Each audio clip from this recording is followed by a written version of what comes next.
The bass thrummed through the soles of my worn-out heels, vibrating up my legs as I clutched my cheap cocktail like a lifeline. Dim blue lights cast shadows across faces, making strangers into ghosts and memories into nightmares. The ice in my glass clinked softly against the plastic, a pathetic substitute for crystal, much like how I felt. A poor substitute for the woman I once was.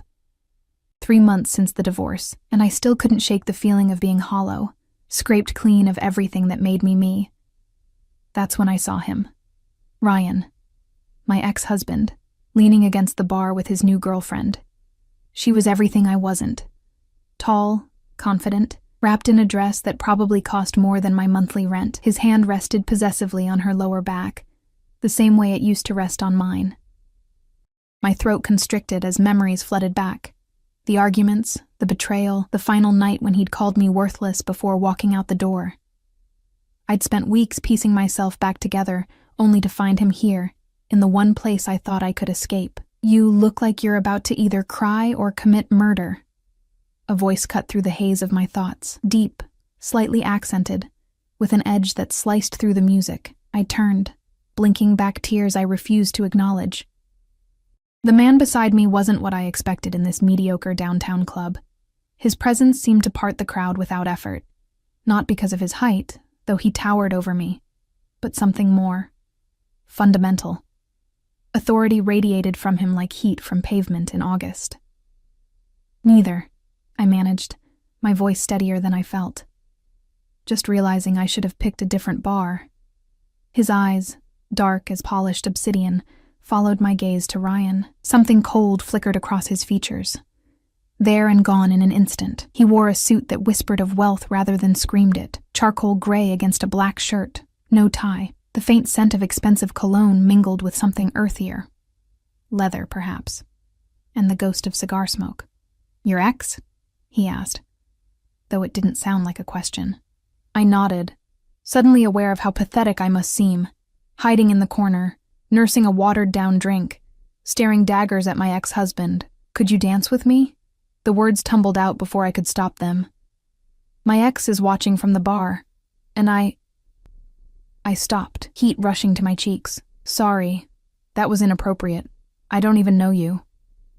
The stranger's mouth curved into something not quite a smile. "You don't."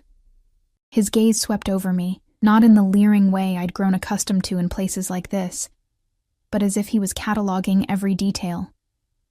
"But I know his type." He extended his hand, long fingers, manicured nails, a heavy silver watch peeking from beneath his cuff. Something about his palm, calloused in places a businessman shouldn't be, sent a warning shiver down my spine. "One dance," he said softly. "Make him regret ever letting you go." I hesitated, instinct warring with desperation. Then Ryan laughed, loud enough to carry over the music, his new girlfriend giggling against his shoulder.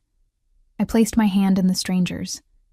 His grip was firm as he led me to the dance floor, his other hand settling at the small of my back.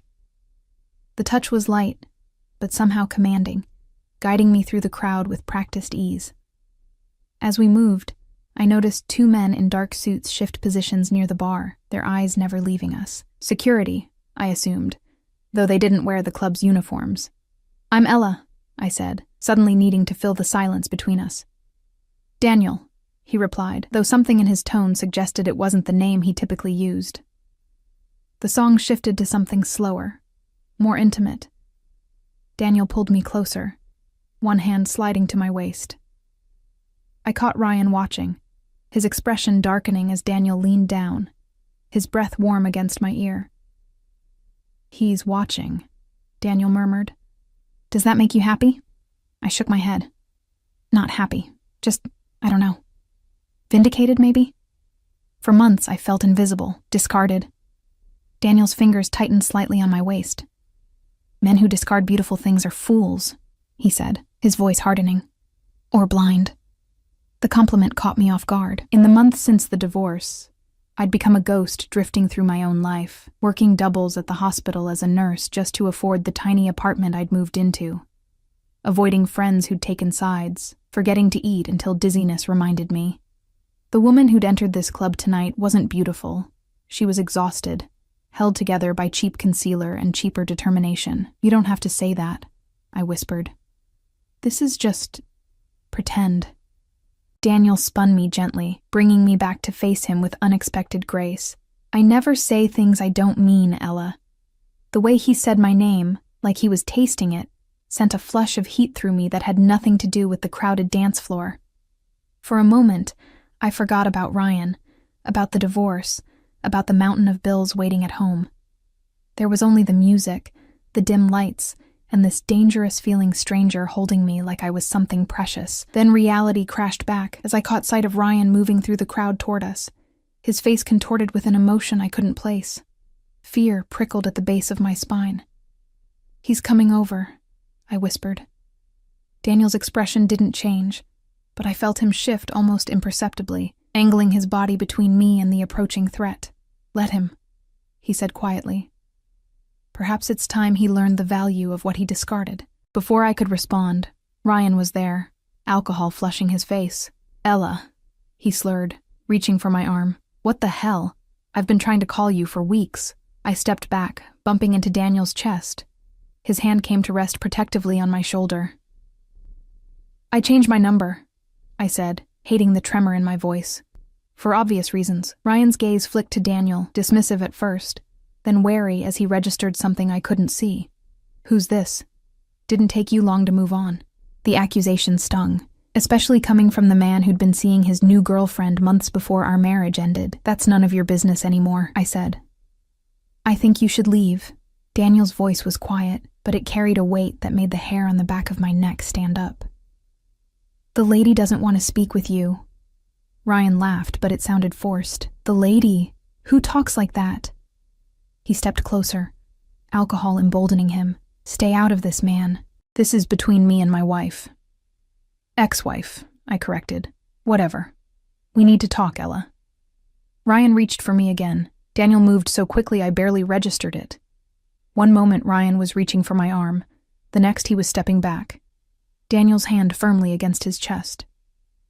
"That's not going to happen," Daniel said, his voice dropping to something that wasn't quite a whisper, but somehow more threatening for its softness. "Now, I suggest you return to your date before you embarrass yourself further." Ryan's face flushed darker, anger replacing indignation. "You don't know who you're messing with," he hissed. Something shifted in Daniel's posture, a subtle change that transformed him from merely intimidating to genuinely dangerous. "No," he replied, "you don't know who you're messing with. Last chance to walk away." I noticed the two men I'd spotted earlier moving through the crowd, their attention fixed on our confrontation. Ryan must have noticed them too, because he backed up a step, his bravado faltering. "This isn't over, Ella," he said, but the threat sounded hollow. "We need to talk about the money. Money." Of course it was about money, the final payment from the sale of our house.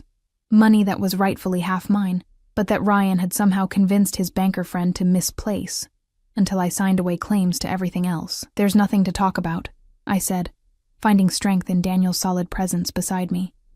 "It's my money. You stole it. End of discussion." Ryan's face twisted with anger. "You ungrateful? Enough." Daniel didn't raise his voice, but Ryan stopped mid-sentence. "The lady has made her position clear. I won't ask you again to leave." For a tense moment, I thought Ryan might actually throw a punch, but then one of Daniel's men appeared at his side, whispering something in his ear. Daniel nodded almost imperceptibly, and the man melted back into the crowd. Ryan's eyes widened slightly. Whatever bravado the alcohol had given him evaporated as he took another step back. "Whatever. She's not worth the trouble anyway." He turned and pushed his way back through the crowd. I released a breath I hadn't realized I was holding, my knees suddenly weak. Daniel's hand moved to the small of my back, steadying me. "Are you all right?" he asked, genuine concern lacing his voice. I nodded, not trusting myself to speak. The encounter had left me shaking, not just with fear, but with anger. Not worth the trouble. After 6 years of marriage, that's what I amounted to in Ryan's eyes. "Thank you," I finally managed. "I should probably go. This was a mistake." Daniel's eyes searched mine. "The night is still young," he said, "and you've barely touched your drink." He gestured to a secluded booth in the corner where my abandoned cocktail now sat, alongside a fresh one. I hadn't seen anyone move it. How did... I take care of what's mine, Daniel said simply, then paused. Not that you are. Mine, that is. But for tonight, while we're pretending. He let the sentence hang between us. An invitation and a warning wrapped in velvet. I should have said no. Should have thanked him for his help, called a rideshare, and gone home to my empty apartment and colder bed. But something in his eyes, a loneliness that echoed my own perhaps, made me nod instead. One more drink, I agreed. To thank you properly. His smile then, genuine, transforming his severe features into something almost boyish, caught me off guard. He offered his arm with old-world courtesy, and I took it, allowing him to lead me through the crowd. As we settled into the booth, real leather, I noted, in a club where most seating was cheap vinyl, I caught sight of Ryan at the bar. He was arguing with his girlfriend, gesturing wildly in our direction. The two men in suits I'd noticed earlier flanked the exit, their posture casual, but their attention never wavering from Daniel. "Who are you, really?" I asked, curiosity overcoming caution.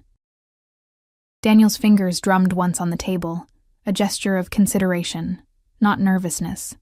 "Someone who recognizes value when he sees it," he said finally. "Someone who doesn't discard beautiful things."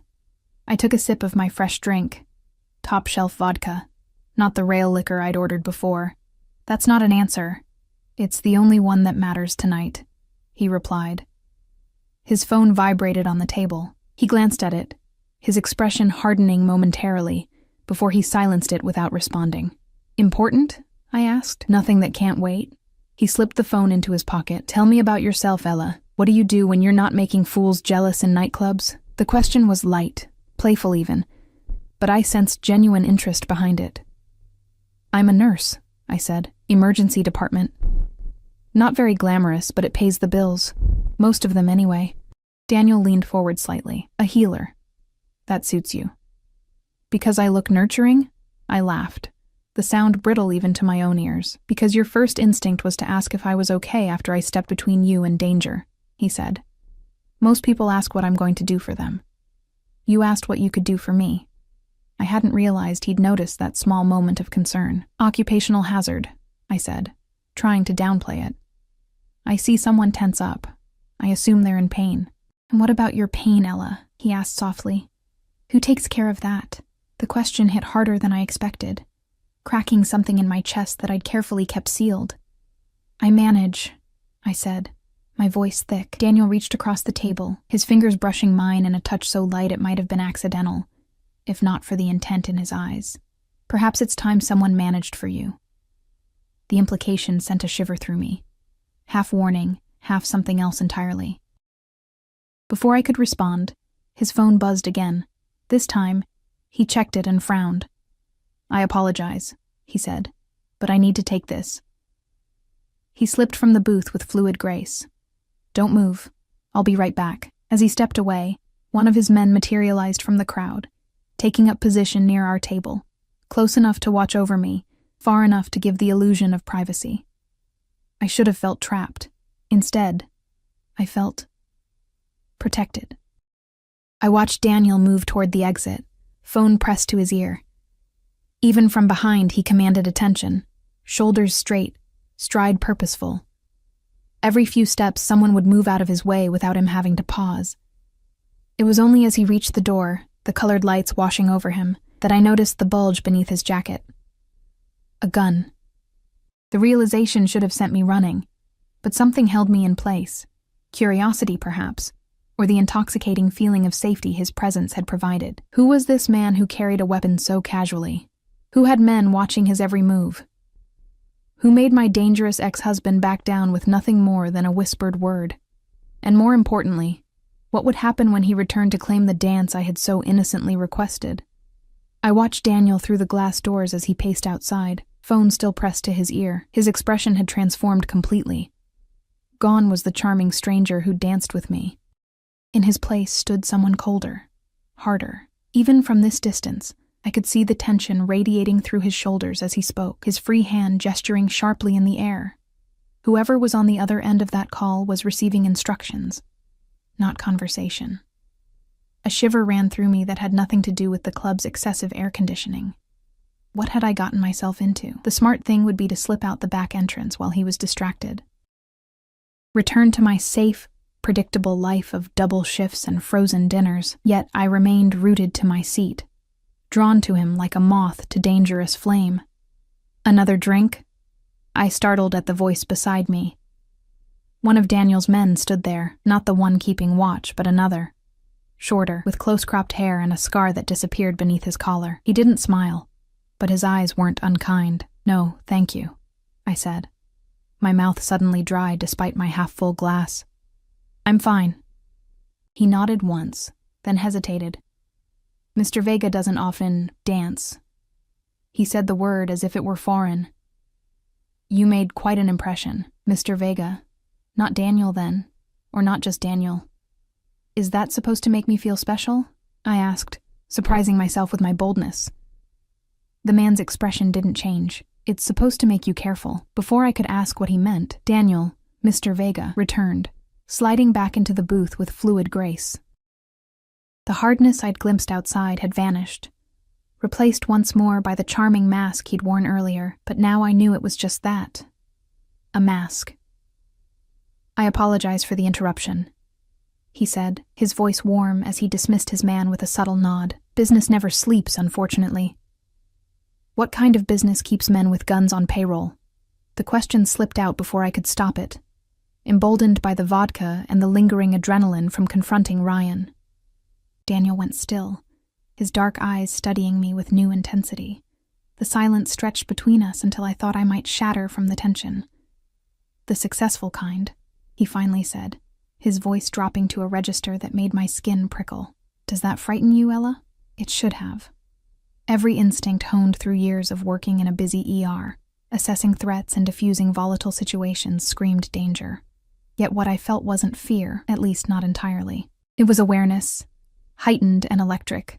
"I'm not sure yet," I answered honestly. Something like approval flickered across his features. "A rare quality," he murmured. "Honesty without calculation." From the corner of my eye, I caught Ryan watching us, his new girlfriend attempting to reclaim his attention. The sight no longer stung as sharply. Instead, I felt a strange detachment, as if the woman who had once built her life around that man was someone else entirely. "Your ex seems troubled by our conversation," Daniel observed, following my gaze. "Perhaps we should give him something more to worry about." Before I could respond, he was beside me rather than across from me, his arm sliding around my shoulders with casual possession. The movement was so smooth I barely registered it happening until his warmth pressed against my side, his cologne enveloping me in sandalwood and something darker. "Is this okay?" he asked, his lips close to my ear. The question surprised me. Men like Daniel, men who radiated power and controlled rooms without speaking, rarely asked permission. They took. I nodded, not trusting my voice. His fingers traced idle patterns on my bare shoulder, each touch sending sparks cascading through me. "Tell me about the money he mentioned," he said, his tone conversational despite the intensity of his gaze. "The money he stole." The reminder of Ryan's theft cut through the pleasant haze. "It's nothing," I said automatically, the lie bitter on my tongue. Daniel's fingers paused in their movement. "Don't do that," he said softly. "Don't diminish your own worth." His hand moved to tilt my chin up, forcing me to meet his eyes. "Not with me." Something in his gaze, a rawness beneath the control, broke through my defenses. "When we sold our house, the profit was supposed to be split equally," I explained, the words tumbling out. "But Ryan's best friend is a banker. Somehow the final transfer to my account never went through. $40,000 just disappeared." Daniel's expression didn't change, but I felt a shift in him, like a predator going still before the strike. "And the authorities?" I laughed without humor. "Ryan's father plays golf with half the police department. The detective said it was a civil matter and to hire a lawyer." I took a long sip of my drink, which I can't afford because I need that money to finish my nurse practitioner program. "So he stole not just your money, but your future," Daniel said, his voice deceptively mild. Something in his tone made me look at him more closely. "It's not your problem," I said. "You barely know me. Perhaps I'd like to change that." His thumb brushed across my lower lip. A touch so light it might have been imagined if not for the fire it left in its wake. "Perhaps I find myself invested," and the word carried weight beyond its syllables. I should have pulled away, should have thanked him for the dance, for making Ryan jealous, for the expensive drinks, and walked out the door. Instead, I leaned into his touch, my defenses crumbling beneath the weight of months of loneliness and struggle. "Why?" I whispered. Daniel's eyes darkened. "Because rare things should be treasured," he said, his voice dropping to something intimate despite the pulsing music around us. "Because a man who would discard someone like you doesn't deserve to breathe the same air." The intensity of his declaration should have frightened me. Instead, it awakened something I'd thought dead, a flicker of worth, of being valued. His phone vibrated again. This time he ignored it entirely, his focus fixed on me with unnerving intensity. "Come to dinner with me tomorrow," he said. Not a question, but not quite a command either. Reality crashed back like a cold wave. "I can't," I said, regret coloring my voice. "I have a double shift at the hospital the following night then." I hesitated. "I don't make a habit of going to dinner with armed strangers." A smile curved his lips, transforming his face into something almost boyish, despite the danger that clung to him like shadow. "Then perhaps we should become better acquainted." He leaned closer, his breath warm against my ear. "Ask me anything, Ella. Tonight I'm an open book." It was a dangerous invitation from a man who was clearly anything but open. Yet I found myself unable to resist. "Those men," I said, nodding toward the one still watching us from a discreet distance. "They work for you?" "They work with me," he corrected. "But yes, they're under my protection." "And what do you protect them from?" His expression shifted, becoming contemplative. "The world is full of predators, Ella. Men who take what isn't theirs." His gaze flickered meaningfully toward Ryan. "I provide balance." It wasn't really an answer, but it told me more than he'd probably intended. "You're not in legal imports, are you?" I asked, the pieces falling into place with alarming clarity. Daniel laughed, the sound genuine and warm. "Not exclusively, no." His fingers resumed their idle patterns on my shoulder. "Does that bother you? The gray areas?" I considered the question honestly. As a nurse, I dealt with ethics daily. The letter of the law versus what was right for my patients. "I think," I said slowly, "that justice and legality aren't always the same thing." Something like surprise flickered across his features, there and gone in an instant. A nuanced perspective. Not what I expected. "What did you expect?" "Judgment.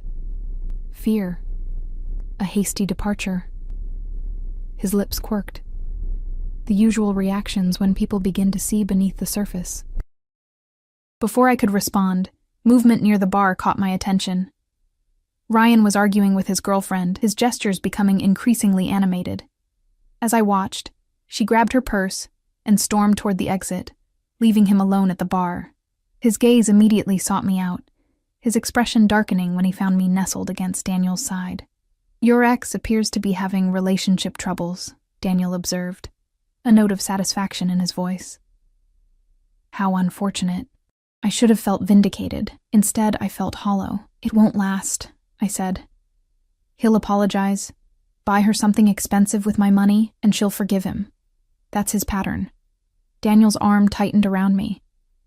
"Patterns can be broken," he said, and something in his tone made me shiver, particularly when properly motivated. I pulled back slightly to look at him. "That sounds ominous. Does it?" His expression gave nothing away. "I simply meant that people can change their behavior when faced with consequences." Ryan chose that moment to push away from the bar, weaving slightly as he made his way toward us. The determination in his stride sent a familiar bolt of anxiety through me, my body tensing before my mind could process the threat. Daniel felt the change immediately. "Do you want me to handle this?" he asked, his voice dropping to something dangerous. "No," I said, straightening my spine. "I've spent too long letting other people fight my battles. I slid from the booth, Daniel following with effortless grace. Ryan reached us, alcohol flushing his face. "We need to talk," he slurred, reaching for my arm. I stepped back, avoiding his touch. "We have nothing to discuss." "The money," he insisted. "It's not what you think. There were complications with the transfer." "The only complication is that you stole it," I said, finding strength in Daniel's solid presence beside me. "And now you're going to give it back." Ryan's face contorted with anger. "Or what? You'll sick your new boyfriend on me?" He turned to Daniel, his judgment impaired enough to miss the warning signs that even I could now recognize. The subtle shift in stance, the stillness that preceded action. "Who the hell are you anyway? Someone you don't want to antagonize," Daniel replied, his voice cold enough to freeze the air between them. "Someone who's quickly losing patience with your disrespect." Ryan laughed, the sound ugly. "Disrespect? She's my wife." "Ex-wife," I corrected again, anger replacing fear. "And I'm not your property. I never was." "The lady has made herself clear," Daniel said. "This is your final warning to walk away." Ryan's face flushed darker. "Or what? You'll—" He never finished the sentence. One of Daniel's men appeared at Ryan's side, whispering something in his ear that drained the color from his face.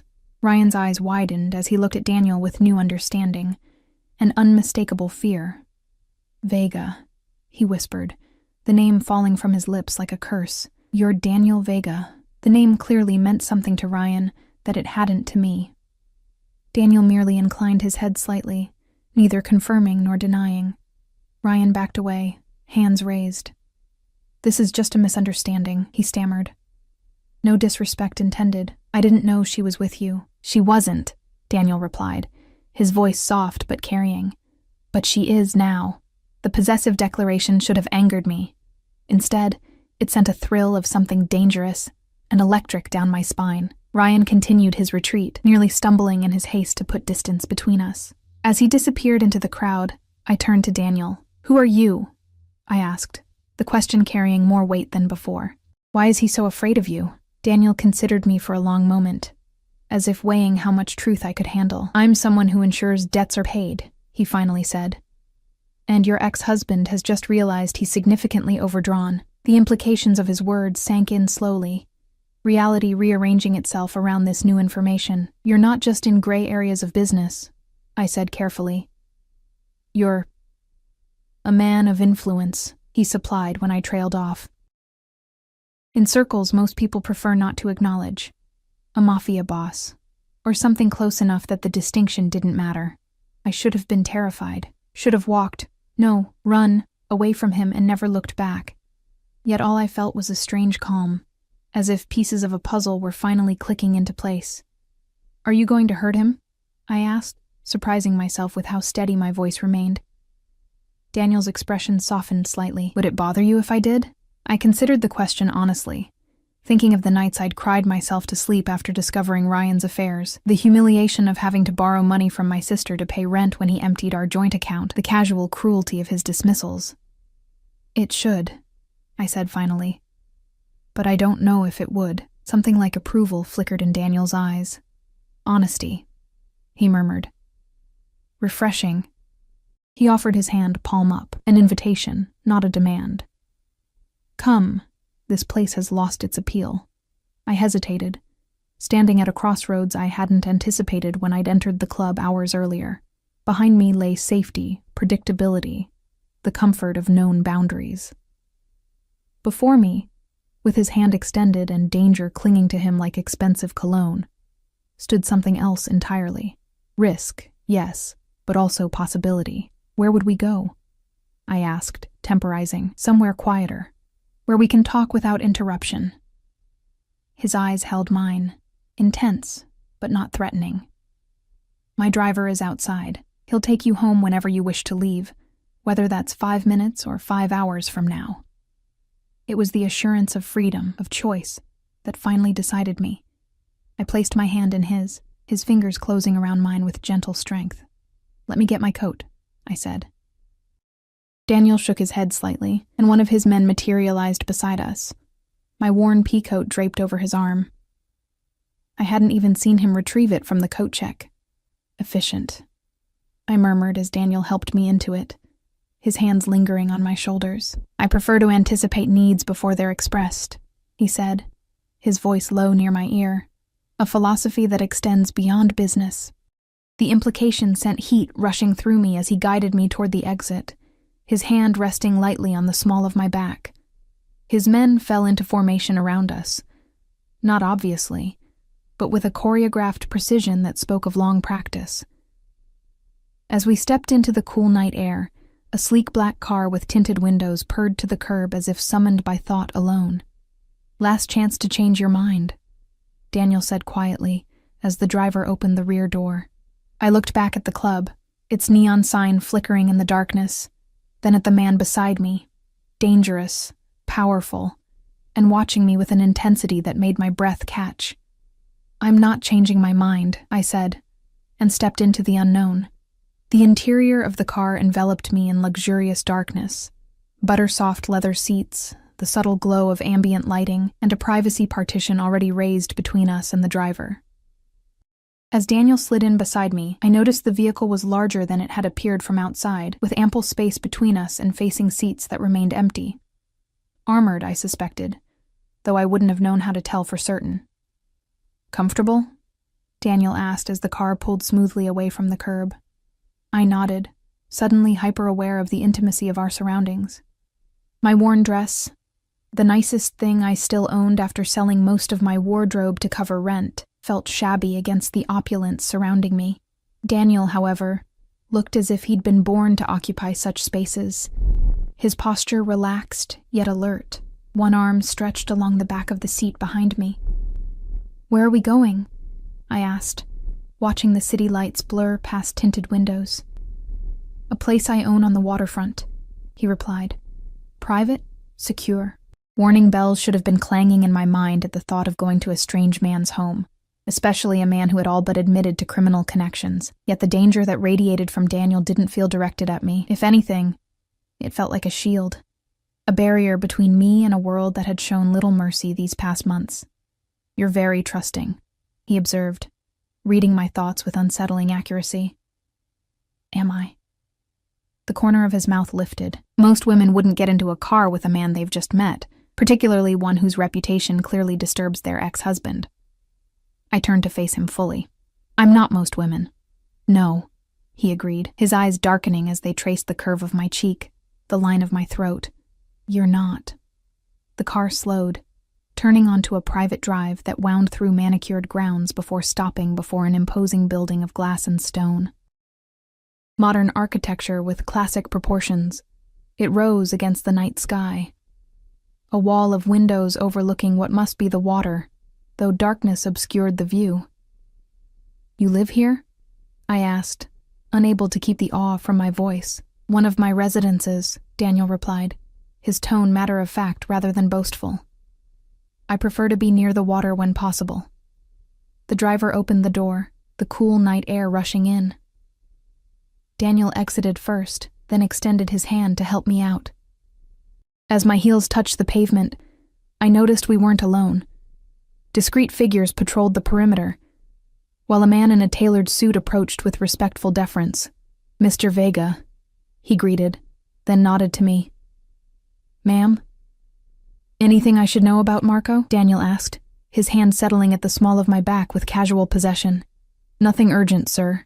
The situation from earlier has been addressed. Something passed between them, an entire conversation in the space of a glance." Daniel nodded once, dismissing him. "Ensure we're not disturbed unless it's truly necessary." "Of course, sir." As we approached the entrance, glass doors slid open silently, revealing an interior that matched the exterior's understated elegance. High ceilings, minimalist furnishings in cream and charcoal, with occasional splashes of deep burgundy providing contrast. Art that I suspected cost more than my yearly salary hung on the walls, illuminated by recessed lighting. "This is beautiful," I said, taking it all in. "You have excellent taste." "I appreciate beautiful things," he replied, his gaze fixed on me rather than his surroundings. "Would you like a drink?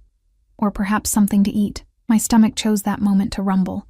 reminding me that I'd skipped dinner to save money for the single drink I'd planned to nurse all evening. Heat rushed to my cheeks. I wouldn't say no to something small, I admitted. Daniel smiled, a genuine expression that transformed his severe features into something almost boyish. I believe my chef prepared something before retiring for the evening. Let me check. He led me through the main living area toward what appeared to be a kitchen that belonged in a high-end restaurant rather than a private home. Stainless steel appliances gleamed under recessed lighting, and a marble island dominated the center of the space. Daniel moved with comfortable familiarity, opening a massive refrigerator to reveal containers labeled with elegant script. Grilled salmon with roasted vegetables or... He checked another container. Beef tenderloin with truffle mashed potatoes? The casual offer of food that would cost half a day's wages at a restaurant reminded me sharply of the disparity between us. Either is fine, I said, suddenly uncomfortable. Really, just a small plate. Daniel paused, studying me with that penetrating gaze that seemed to see beneath surfaces. You don't need to minimize your needs with me, Ella, he said quietly. Not ever. The statement, delivered with such conviction, cracked something inside me, a wall I'd built around my vulnerabilities after months of having them used as weapons against me. The salmon sounds wonderful, I managed, my voice thicker than I'd intended. He nodded, retrieving the container and transferring its contents to a plate with unexpectedly deft movements. Wine? He asked, opening a temperature-controlled cabinet that contained more bottles than some restaurants I'd visited. Just water, please, I replied. I have an early shift tomorrow. Daniel inclined his head, filling a crystal glass from a filtered tap. As he moved around the kitchen, I noticed how the dangerous edge I'd sensed in him at the club hadn't disappeared. It had merely been channeled into controlled efficiency. Every movement was deliberate, economical, yet somehow graceful. Let's eat in the sitting room, he suggested, arranging the plate and glasses on a silver tray. It's more comfortable. He led me to a space off the main living area, more intimate in scale, with a fireplace that sprang to life at the touch of a button. Floor-to-ceiling windows revealed the view that had been obscured by darkness outside. The city skyline reflected in dark water, lights shimmering like fallen stars. The view is incredible, I said, drawn to the windows as Daniel set the tray on a low table before a plush sofa. It's why I chose this place, he replied, coming to stand beside me. Water is honest in ways people rarely are. It can't help but show you exactly what it is. Peaceful or turbulent, shallow or deep. I turned to find him watching me rather than the view, his expression contemplative. Is honesty important to you? I asked. Critically, he said without hesitation. In my position, lies are costly. I considered this as I moved to the sofa, sitting at one end while Daniel took the other, leaving space between us that somehow felt more intimate than if he'd sat closer. He gestured toward the food. Please, eat. The salmon was perfectly cooked, the flavors delicate and complex. I hadn't realized how hungry I was until the first bite hit my tongue, awakening an appetite I'd been suppressing for too long, both literally and metaphorically. This is amazing, I said after swallowing. Your chef is talented. I'll pass along your compliments, Daniel replied, watching me with something like satisfaction as I took another bite. He takes pride in his work. As I ate, silence settled between us, not uncomfortable but weighted with unspoken questions. Finally, I set down my fork, the plate half empty, but my curiosity no longer containable. Why am I here, Daniel? I asked directly. Why bring a woman you just met to your home? Feed her dinner? Make her ex-husband nearly wet himself with fear? A smile ghosted across his lips at the last part. Perhaps I enjoy your company. There must be dozens of women who would enjoy your company without the complication of angry exes and financial problems. Hundreds, he agreed without false modesty. But they want what I represent, not who I am. And you think I'm different? I challenged. You know nothing about me. I know you're a nurse who works in emergency medicine, he countered. I know you were married for 6 years to a man who betrayed you, divorced you, then stole money that was rightfully yours. I know you live alone in an apartment you can barely afford while working double shifts to make ends meet. I stared at him, shock washing through me. How could you possibly know all that? Daniel's expression remained impassive. Your ex mentioned 6 years when he called you his wife. Your hands, competent, steady, with short nails practical for medical work, suggest healthcare. The way you assessed the room when we entered, cataloging exits and potential threats, speaks to emergency training. The rest... He shrugged one shoulder elegantly. Context and observation. It was both impressive and unnerving to be read so thoroughly by a near stranger. So you've deduced I'm a hard luck case, I said, unable to keep the bitterness from my voice. Is that why I'm here? You feel sorry for me? No. The word was sharp, almost angry. Pity is the last thing I feel for you, Ella. Then what? I pressed. Daniel set his glass down with deliberate care. I recognize something in you, he said finally. Something rare. Strength without hardness, vulnerability without weakness. His eyes met mine, their intensity almost physical. Do you know how unusual that is, to find someone who has been broken but not destroyed? Who remains soft despite having every reason not to be? His words struck with uncanny accuracy, piercing defenses I hadn't realized I still maintained. You can't know that about me from one evening, I whispered, though a part of me wondered if he somehow could. Can't I? He moved closer, the space between us shrinking until I could feel the heat radiating from his body. Tell me I'm wrong. I couldn't. For all his dangerous edges and questionable business, Daniel had seen straight to the core of me with disconcerting clarity. The realization left me feeling exposed, vulnerable in ways that had nothing to do with physical danger. What do you want from me? I asked. My voice barely audible. Daniel's hand rose to my face, his fingers tracing the curve of my cheek with exquisite gentleness. Everything, he said simply. But I'll settle for the chance to know you. Truly know you. The honesty in his voice, raw, almost painful in its intensity, shattered whatever resistance remained. I leaned into his touch, closing my eyes as his palm cupped my face. You don't even know my last name, I murmured. Martinez, he replied without hesitation. Ella Martinez, 32 years old, graduated from St. Catherine's nursing program 5 years ago, currently employed at Mercy General's emergency department, working on a nurse practitioner degree part-time, until your ex-husband's theft forced you to put your education on hold. My eyes flew open, shock jolting through me like ice water. How do you... I told you, Daniel said, his thumb brushing across my lower lip, silencing my question. I protect what interests me. That requires information, fear, and something darker, more primal, twisted through me. You had me investigated. While we were at the club, he didn't deny it. The moment you asked me to dance, I should have been outraged, should have pushed his hand away, demanded he take me home, deleted this entire evening from my memory. Instead, I found myself leaning closer, drawn to the dangerous honesty of this man who operated by rules I barely understood. Most women would run screaming if they heard that, I said. I told you before, he replied, his voice dropping lower as his hand slid to the nape of my neck, fingers tangling in my hair. You're not most women. The tension between us crystallized into something electric, inevitable. Daniel's gaze dropped to my lips, the question in his eyes clear even without words. I answered by closing the distance between us, pressing my mouth to his in a kiss that started gentle but quickly blazed into something hungrier, more demanding. His arms encircled me, pulling me against the solid wall of his chest as he deepened the kiss, his tongue tracing the seam of my lips until they parted. I melted into him, months of loneliness and self-denial crumbling beneath the onslaught of sensation. His hands, strong, sure, possessive, traced paths of fire along my spine, my waist, my hips, mapping territory he seemed determined to claim. When we finally broke apart, both breathing heavily, his eyes had darkened to obsidian, pupils blown wide with desire. Stay, he whispered against my lips.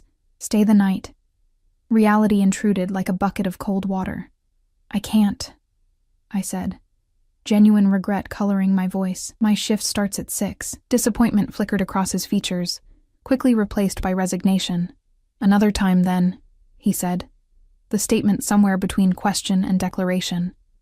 Another time, I agreed, surprising myself with the certainty in my voice. Daniel smiled. A predator who knew his prey would return willingly. I'll hold you to that promise, Ella Martinez. He helped me gather my things, his touches lingering, proprietary, as if he couldn't quite bring himself to stop making contact. As we waited for his car to be brought around, he disappeared briefly, returning with a sleek business card bearing only a phone number embossed in silver. My private line, he said, pressing it into my palm.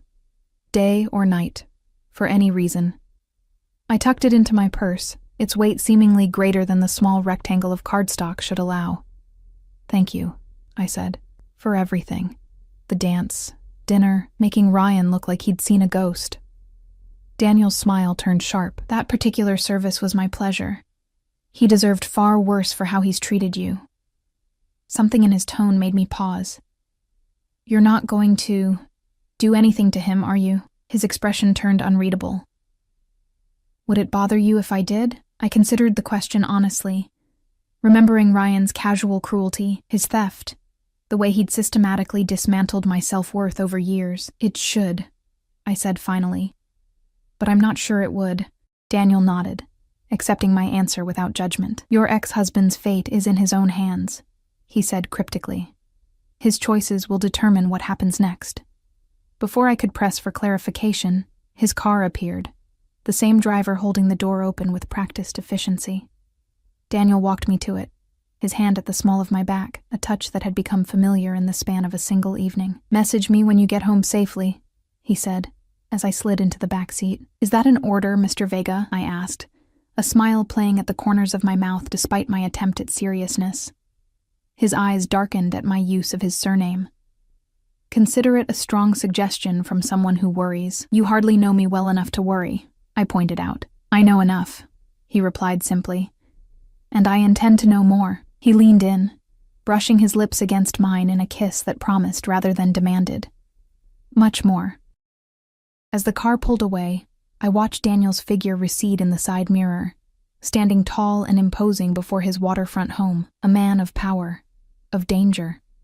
And now, somehow, a man who had inserted himself into my life, with the precision of a surgeon and the inevitability of fate.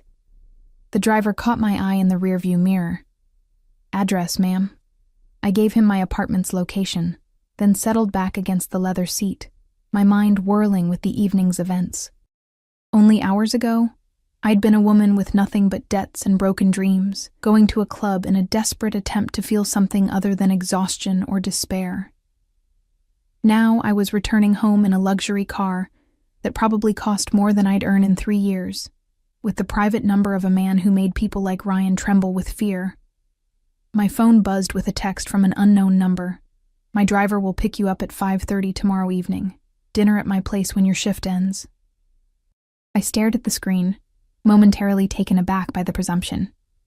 Then I smiled despite myself, typing back. I don't recall agreeing to that. The response came immediately. You didn't say no either. Is that a no? I hesitated, my thumb hovering over the screen. Common sense screamed that I should politely decline, delete his number, and forget this night ever happened. Daniel Vega was clearly dangerous, clearly involved in things I shouldn't know about, clearly the type of man who would complicate my already chaotic life. It's not a no, I typed finally. But 5:30 is too early. I won't be finished until 7 now. 7:30 then. Marco will wait.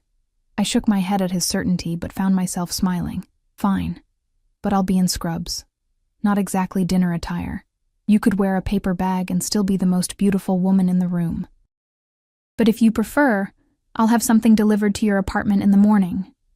Your choice. The offer should have offended me, as if I needed charity, as if I couldn't dress myself. Yet something in how he phrased it, making it a choice rather than an assumption, softened what might have been condescension from anyone else. Let me think about it, I replied. As you wish. The car turned onto my street, slowing as it approached my modest apartment building. The contrast between Daniel's waterfront mansion and my third-floor walk-up with its peeling paint and temperamental plumbing couldn't have been more stark. We've arrived, ma'am, the driver announced, pulling smoothly to the curb. Thank you, I said, gathering my purse. I appreciate the ride. He inclined his head respectfully. Mr. Vega said I'm to wait until you're safely inside your apartment, if you don't mind. Of course he had.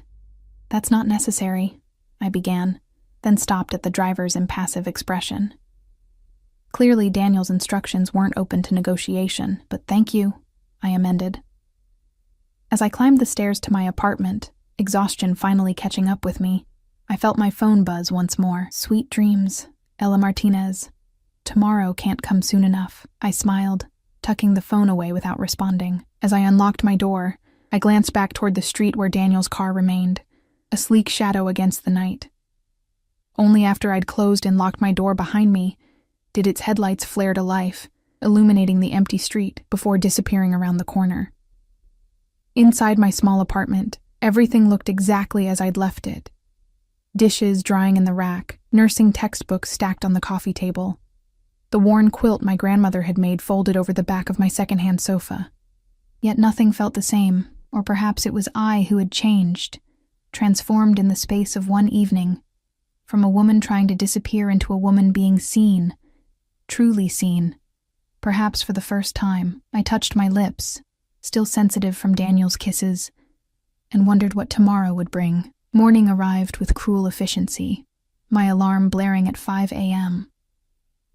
For a disoriented moment, I wondered if I'd dreamed the entire evening. The club, Ryan's confrontation, Daniel's unexpected intervention. Then my phone lit up with a new message, dispelling any notion that last night had been a figment of my imagination. Good morning, Ella. I hope you slept well. There's a package being delivered to your apartment at noon. You're under no obligation to accept it, but I hoped you might consider wearing it tonight. Either way, I'm looking forward to seeing you at 7:30. I stared at the screen, torn between amusement and wariness at Daniel's persistence. Before I could decide how to respond, a second message appeared. Oh, and I've taken the liberty of sending coffee and breakfast to your hospital. It should arrive at the nurse's station by 7. I remember how grueling 12-hour shifts can be without proper fuel. The thoughtfulness of the gesture caught me off guard.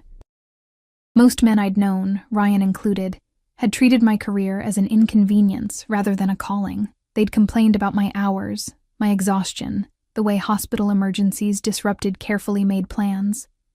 Daniel, a virtual stranger, had somehow intuited what I needed most on a long shift day. Sustenance and caffeine. That's very kind, I typed back, but unnecessary. His response was immediate. Kindness is never unnecessary, particularly toward those who deserve it most. I found myself smiling as I prepared for work, moving through my morning routine with an energy I hadn't felt in months. As I pulled on my scrubs, I caught sight of myself in the mirror. Cheeks flushed, eyes bright with something that looked suspiciously like hope. I barely recognized the woman staring back at me. The hospital was its usual controlled chaos when I arrived. The emergency department already filling with early morning accidents and overnight admissions needing reassessment. I'd barely finished checking in when Maggie, the charge nurse, cornered me with narrowed eyes.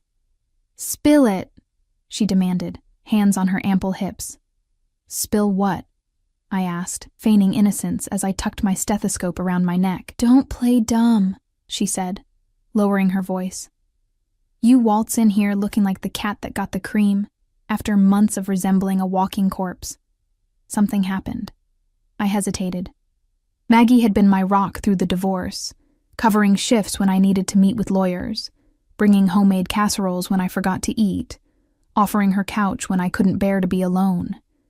If anyone deserved the truth, it was her. Yet how could I explain Daniel Vega, a man whose very name had made Ryan pale with fear? "I met someone," I said finally, keeping it simple. "Last night, it's new." Maggie's expression softened. "About damn time. Ryan the Rat has dominated your life for too long. What's the new guy like?"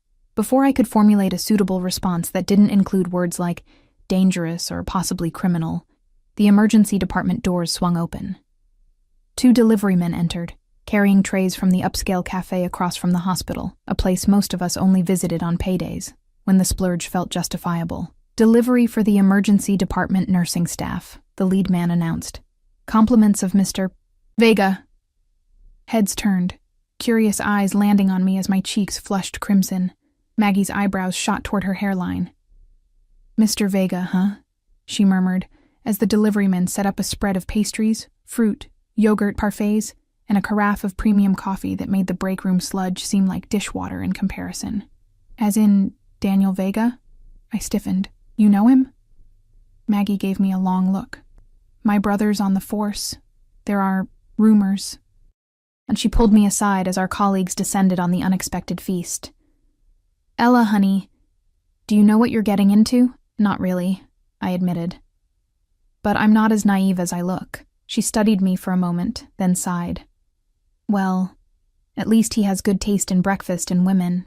Just be careful, yeah? I nodded, grateful for her concern, but increasingly certain that careful was no longer in my vocabulary where Daniel Vega was concerned. The shift progressed in the usual blur of patients, charts, and minor emergencies. But the breakfast Daniel had sent kept our team fueled and, more importantly, made me the subject of endless speculation.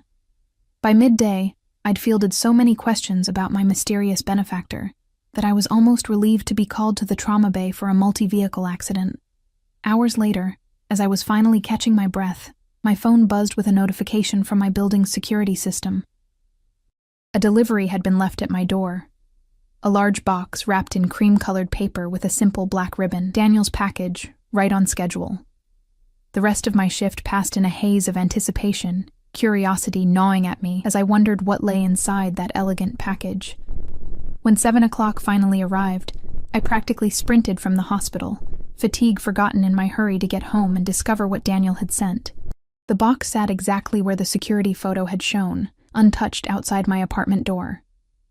I brought it inside, setting it on my bed with a mixture of excitement and trepidation. The ribbon came undone with a gentle tug, the wrapping paper falling away to reveal a glossy black box beneath. Inside, nestled in tissue paper, lay a dress that made my breath catch, deep emerald silk that shimmered as I lifted it, the fabric flowing like water through my fingers. It was simple in design, elegant rather than ostentatious, with a draped neckline and fitted waist that would hug my curves without being vulgar. Beneath it lay a matching set of undergarments in delicate black lace, a pair of heels I suspected would fit perfectly, and a small velvet jewelry box containing teardrop emerald earrings that caught the light with hypnotic intensity. The entire ensemble probably cost more than 3 months of my rent. A card tucked into the corner of the box read simply, "No expectations, only hopes. D." I stood for a long moment, conflicted. Accepting such lavish gifts after one evening together seemed precipitous at best, dangerous at worst, yet the care evident in the selections, the modest yet elegant cut of the dress, the comfortable height of the heels, the subtle rather than flashy jewelry, spoke of consideration rather than presumption.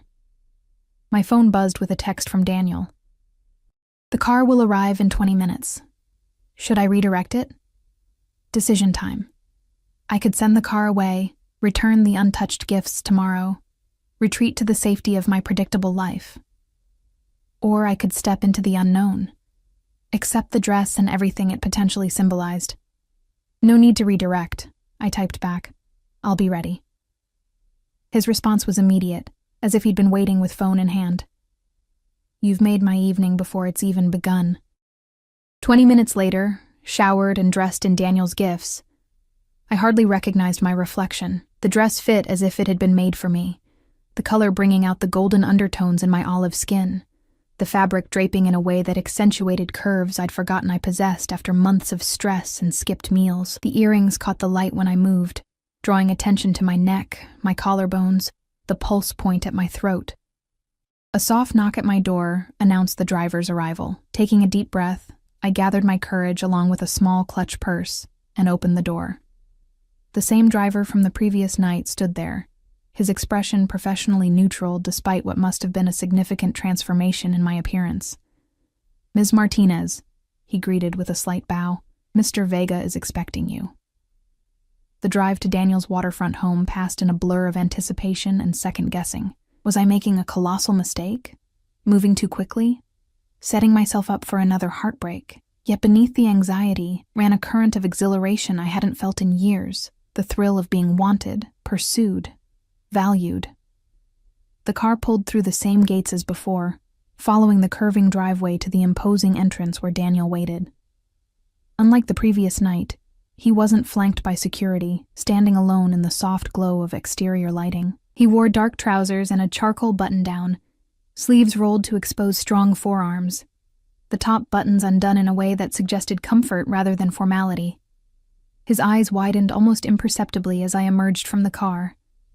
Satisfaction, and something deeper flickering across his features. "Ella," he said simply, the word carrying more weight than seemed possible for 2 syllables. "Daniel," I replied, suddenly shy despite the confidence the dress had given me. "Thank you for the gifts. They're beautiful. They pale in comparison to the woman wearing them." He stepped forward, taking my hand and raising it to his lips in a gesture that should have seemed affected, but somehow didn't. "You look breathtaking." Coming from anyone else, the compliment might have felt like empty flattery. From Daniel, with his intense gaze fixed on me as if memorizing every detail, it felt like a fundamental truth being recognized rather than a pleasantry being offered. "Come," he said, not releasing my hand as he led me inside. "Dinner is almost ready." The interior of his home was different tonight, warmer somehow, with soft music playing and candles flickering on surfaces. He guided me through to a terrace I hadn't seen the previous evening, overlooking the water with the city lights twinkling in the distance. A table had been set for 2, complete with fine china, crystal glasses, and a centerpiece of white roses and greenery that complemented rather than overwhelmed the setting. "This is lovely," I said, genuinely moved by the effort evident in every detail. Daniel pulled out my chair, waiting until I was settled before taking his own seat across from me. "I wanted tonight to be special," he said. "A proper beginning, rather than the chaotic introduction we had yesterday." A beginning. The word held promise, possibility, and no small measure of danger. Before I could respond, a man in chef's whites appeared, serving the first course with professional efficiency before disappearing back into the house. "I hope you don't mind," Daniel said, noting my surprise. "I asked my chef to prepare dinner for us tonight. I wanted to be fully present with you, not distracted by cooking." The meal that followed was exquisite. Course after perfectly executed course, each paired with wines that Daniel described with the knowledge of a connoisseur but without pretension. Throughout, our conversation flowed with surprising ease, moving from my work at the hospital to his childhood in Argentina, from books we'd both enjoyed to music that moved us. He listened when I spoke, not with the feigned interest I'd grown accustomed to from men waiting for their turn to talk, but with genuine engagement, asking questions that showed he valued my thoughts. Conspicuously absent from our discussion were specifics about his current business dealings, the source of his obvious wealth, or the reason Ryan had reacted with such fear upon recognizing him. Daniel neither avoided nor highlighted these omissions, simply steering the conversation toward areas we could share openly. As dessert, a delicate chocolate soufflé that melted on the tongue was served. Daniel's phone vibrated on the table. He glanced at it, a slight crease appearing between his brows, but made no move to answer. "Important?" I asked, echoing my question from the previous night. "Nothing that can't wait," he replied, silencing the device and returning it to his pocket. "You have my complete attention tonight." The intensity of his focus, unwavering since my arrival, both thrilled and unsettled me. "You're very good at that, you know." "At what?" "Making a person feel like they're the center of the universe," I said. "Is that a natural talent or something you've cultivated?" A smile played at the corners of his mouth. "A bit of both, perhaps, but with you, it requires no effort." He reached across the table, his fingers brushing mine. "You captivate me, Ella Martinez." Heat rushed to my cheeks at the simple contact and the sincerity in his voice. "I'm just a nurse with too much student debt and an apartment I can barely afford," I said, attempting lightness. "Hardly captivating material." Daniel's expression turned serious. "Don't do that," he said quietly. "Don't diminish yourself, not with me." The gentle reprimand struck a chord, reminding me of how thoroughly I'd internalized Ryan's dismissals, his subtle devaluations, until I'd begun to echo them myself. "Sorry," I murmured. "Old habit. One I'd like to help you break," Daniel said, his fingers now entwining with mine. "You deserve to be valued, Ella. To be treasured."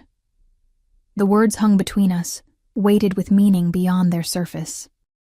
I wondered suddenly what Daniel saw in me that I couldn't see in myself, what value this powerful, dangerous man found in a woman who had been so thoroughly discarded. "Why me?"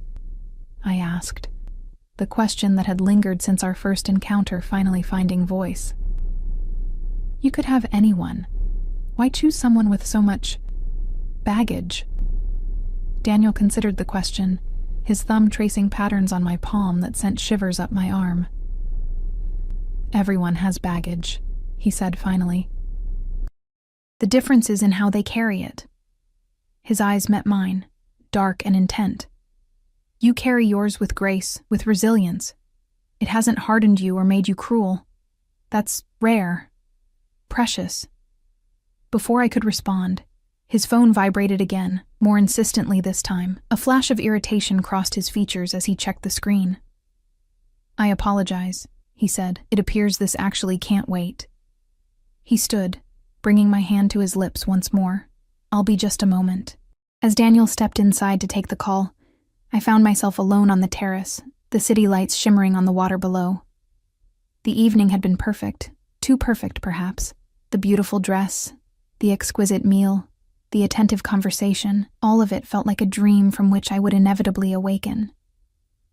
A movement in the shadows at the edge of the terrace caught my eye, one of Daniel's security men, I assumed, maintaining a discreet perimeter.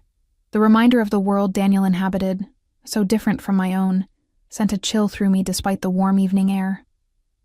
Daniel returned minutes later, his expression carefully controlled, but tension evident in the set of his shoulders. "I'm sorry for the interruption," he said, resuming his seat across from me. "Business rarely respects personal time." "Is everything okay?" I asked. He smiled, though it didn't quite reach his eyes. "Nothing for you to worry about." He refilled my wine glass. "Now, where were we? Ah, yes.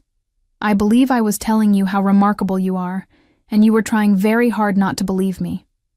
I laughed despite myself, the tension broken. "I wouldn't say trying very hard, maybe mildly skeptical." "Then I'll simply have to be more convincing," he replied, his smile turning genuine once more. "I have all the time in the world to make you see yourself as I see you."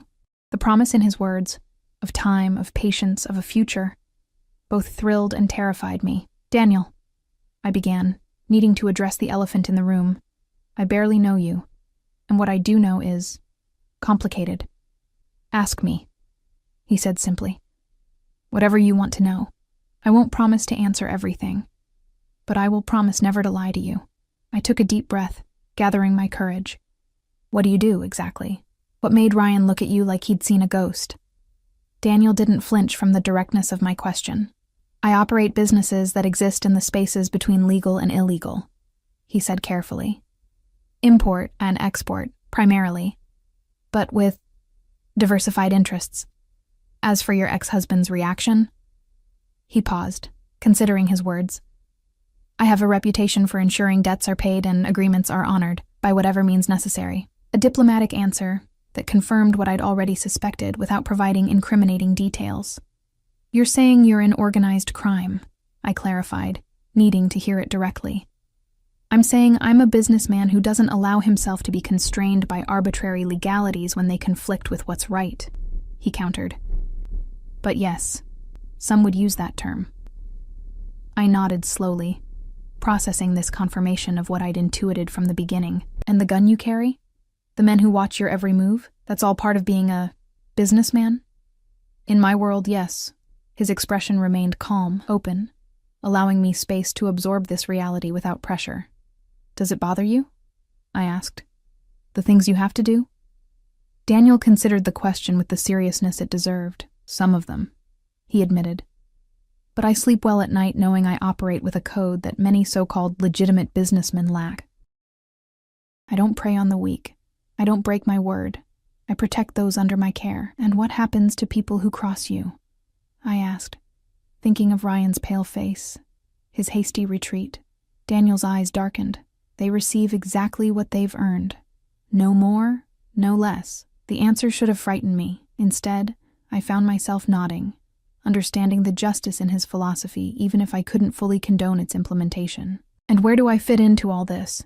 I asked, the question that mattered most. "What am I to you, Daniel?" He reached across the table, taking both my hands in his. "Something unexpected," he said softly. "Something I wasn't looking for but can no longer imagine being without." His thumbs traced circles on my wrists, his touch gentle despite the strength evident in his hands. "I want to know you, Ella. I want to protect you, provide for you, make you smile the way you did when you first walked in tonight." His eyes held mine, intense and unwavering. "I want to be the man who ensures you never doubt your worth again." The declaration, delivered with such conviction, left me breathless. Part of me wanted to pull away, to remind both of us that we'd known each other barely 24 hours, that such intensity couldn't possibly be sustainable. But another part, the part that had recognized something in Daniel from that first moment in the club, wanted nothing more than to surrender to the promise of his words, his touch, his unwavering focus. "That's a lot to promise someone you just met," I said finally, my voice unsteady. "I don't make promises I can't keep," he replied simply. "And I knew who you were the moment you asked me to dance." The music shifted to something slower, more intimate. Daniel rose, still holding my hands, and pulled me gently to my feet. "Dance with me," he said. No longer a question, but not quite a command. Like the first time, I stepped into his arms without hesitation, his hand settling at the small of my back as we began to move together on the terrace. The city lights our only audience. Unlike our first dance in the crowded club, this one held no pretense, no performance for jealous eyes. It was just us, moving as one beneath the stars, his cheek against my temple, his heartbeat steady against my palm where it rested on his chest. "This is dangerous," I murmured, not referring to his profession, but to the way my defenses crumbled in his presence. "The best things in life usually are," he replied, his lips brushing my ear and sending shivers down my spine. As we turned, the moonlight caught the emeralds at my ears, reflecting green fire that matched the intensity in Daniel's eyes when he pulled back to look at me. Without words, the atmosphere between us shifted, the air growing heavy with unspoken desire. "Stay," he whispered, echoing his request from the previous night. "Stay with me, Ella." This time I had no early shift to use as an excuse, no reason to deny what we both clearly wanted. I thought of my empty apartment, of the lonely bed that awaited me there, and compared it to the warmth of Daniel's arms, the promise in his eyes. "Yes," I said simply, the single syllable bridging the final gap between my old life and whatever lay ahead. His kiss, when it came, held nothing back. Passionate, consuming, a claiming that left no doubt about his intentions. I responded with equal fervor, months of numbness burning away beneath the heat of his touch, as his hands traced the contours of my body through the silk dress, learning me with a thoroughness that left me trembling. "Beautiful," he murmured against my throat, as his lips traced a path from my jaw to my collarbone. "Perfect." In one fluid movement, he swept me into his arms, carrying me from the terrace into the house with effortless strength. I wrapped my arms around his neck, marveling at how right it felt to be held by him, to surrender to the current that had pulled us together from that first moment in the club. As he carried me toward what I presumed was his bedroom, I had a fleeting thought that I should be more cautious, more measured in my response to this man I barely knew. Then his lips found mine again, and caution became the furthest thing from my mind. Whatever tomorrow might bring, tonight I would be his, and he would be mine. Morning light filtered through unfamiliar curtains, gently pulling me from the deepest sleep I'd experienced in months. For a moment, disorientation clouded my mind as I registered the luxurious sheets beneath me, the spaciousness of the bed, the unfamiliar weight of an arm draped possessively across my waist. Then memories of the night before rushed back. Daniel's passionate kisses, his reverent touch, the way he'd worshipped every inch of my body with an intensity that had left me breathless and trembling. I turned carefully to face him, not wanting to wake him, but unable to resist studying his features in repose. Sleep softened the sharp edges of his face, making him appear younger, almost vulnerable. His dark lashes rested against high cheekbones, his lips, which had traced fire across my skin for hours, now relaxed in the hint of a smile. A scar I hadn't noticed before curved along his hairline, the silvery mark a reminder of whatever violent past had shaped him into the man who now held me. As if sensing my scrutiny, Daniel's eyes opened, instantly alert in a way that spoke of years of conditioning. The wariness in his gaze lasted only a fraction of a second before recognition warmed his expression. "Good morning," he murmured, his voice rough with sleep as he tightened his arm around me, drawing me closer. "Did you sleep well?" I nodded, suddenly shy despite our intimacy the night before. "Better than I have I can't remember how long." His hand traced the curve of my hip beneath the sheet, his touch both possessive and reverent. "No regrets?" The question held genuine concern, as if he truly feared I might wish to erase what had happened between us. I leaned forward, pressing my lips to his in a soft, lingering kiss that answered more eloquently than words could have. "None," I whispered when we finally parted. "You?" Daniel's smile was slow, transformative. Only that morning had to come so soon. I could have watched you sleep for hours more.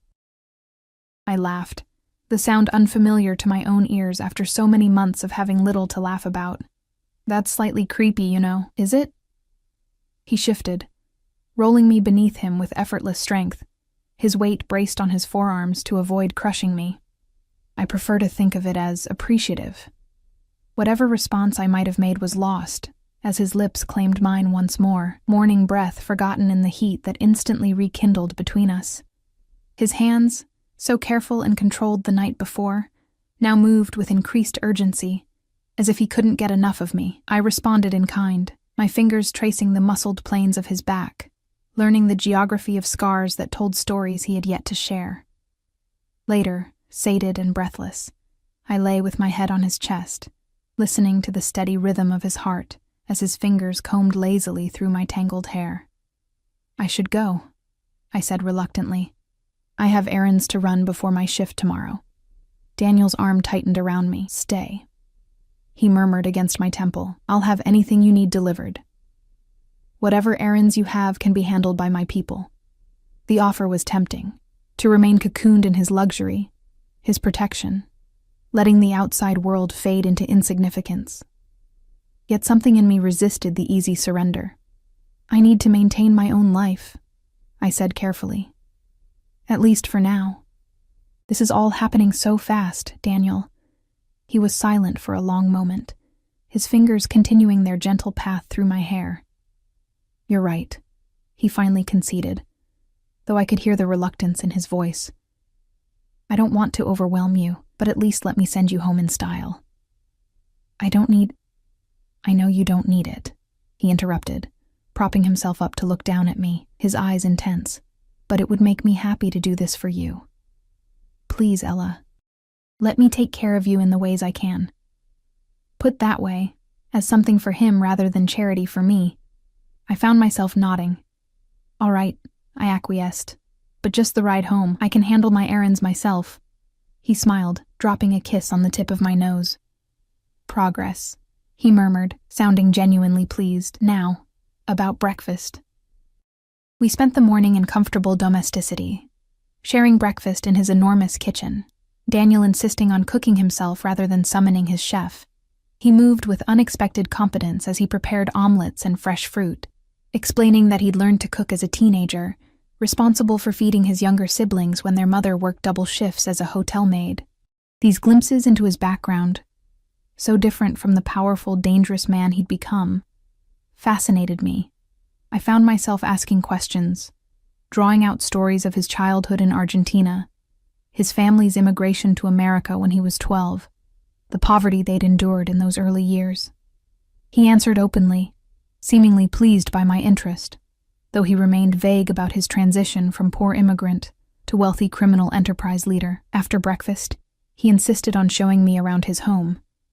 The library filled with books in multiple languages, the gym equipped better than most professional facilities, the secure room where his security team monitored the property through dozens of camera feeds. Everywhere we went, his staff acknowledged him with deep respect, tinged with wariness, their eyes flickering curiously to me before quickly looking away.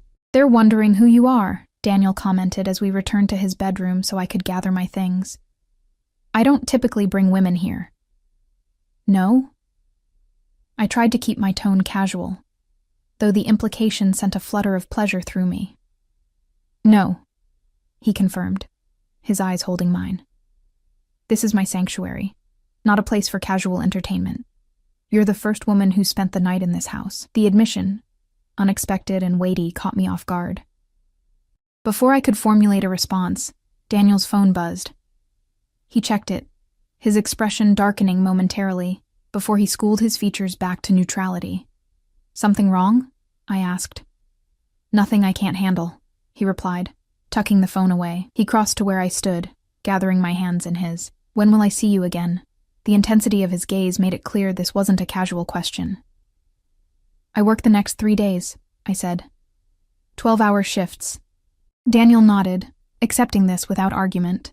And after? I'm off Thursday, I offered. But I usually use that day to catch up on laundry, groceries, real-life stuff. Have dinner with me Thursday evening then, he suggested. I'll pick you up at 7. And Ella? He hesitated, something almost vulnerable flickering in his eyes. I'd like to take you somewhere public. A proper date, if you're comfortable with that. The request surprised me. I'd assumed Daniel would prefer to keep our relationship, if that's what this was becoming, private, hidden from the public eye given his professional activities, that he wanted to be seen with me, to acknowledge whatever was developing between us openly, touched me in unexpected ways. I'd like that, I said, squeezing his hands. Very much.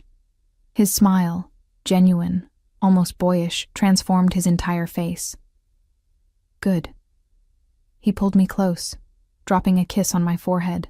Now, as much as I hate to let you go, my driver is waiting to take you home. The return to my apartment was jarring. The cramped space, the temperamental plumbing, the secondhand furniture, all stark reminders of the disparity between Daniel's world and mine. Yet as I unpacked the overnight bag his staff had somehow assembled for me, including a toothbrush, toiletries, and even a change of clothes, I found myself smiling at the thoughtfulness evident in every detail. My phone chimed with a message from Daniel. Missing you already. The house feels empty without your presence. I clutched the phone to my chest, a girlish gesture I would have mocked myself for just days earlier. How had this happened so quickly? How had this dangerous, complicated man slipped past my defenses with such effortless precision? I miss you too, I typed back before I could overthink it. Thank you for everything. His response came immediately, no thanks necessary. You bring light to my shadows, Ella.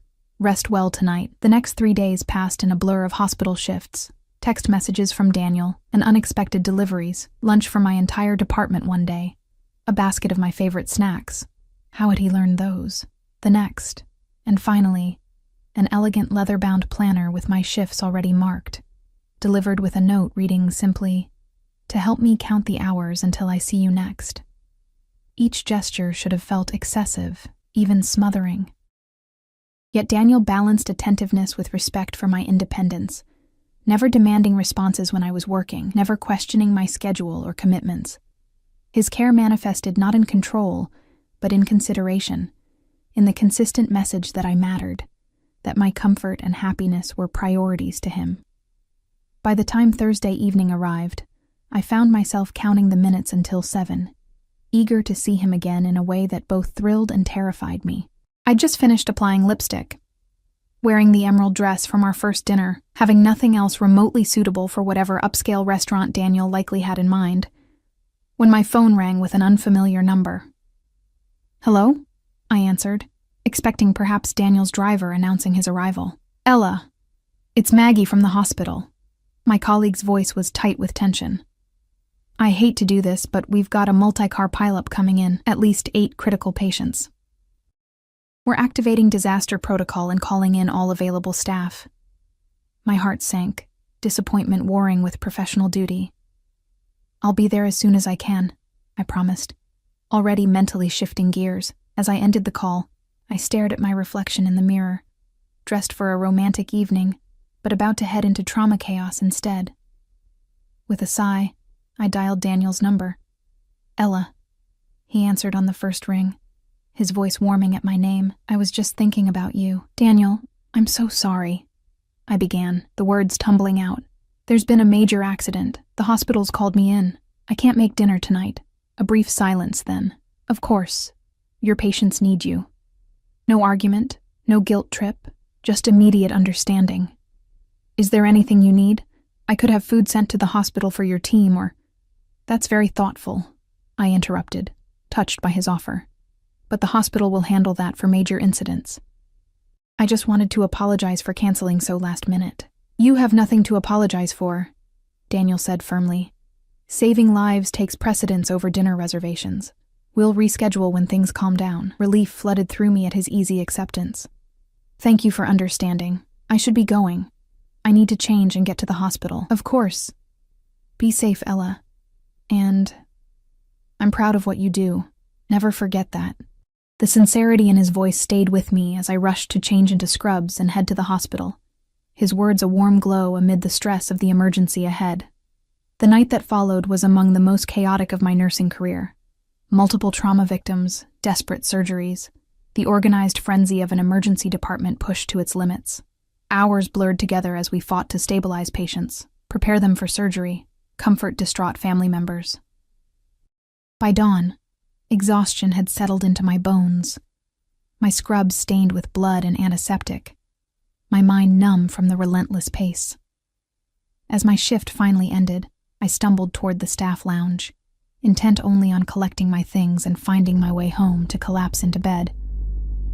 I pushed open the door to find Maggie speaking with a familiar figure, Daniel, immaculate in a casual suit despite the early hour, holding a tray of coffee cups and a bag from the bakery across the street. "Daniel?"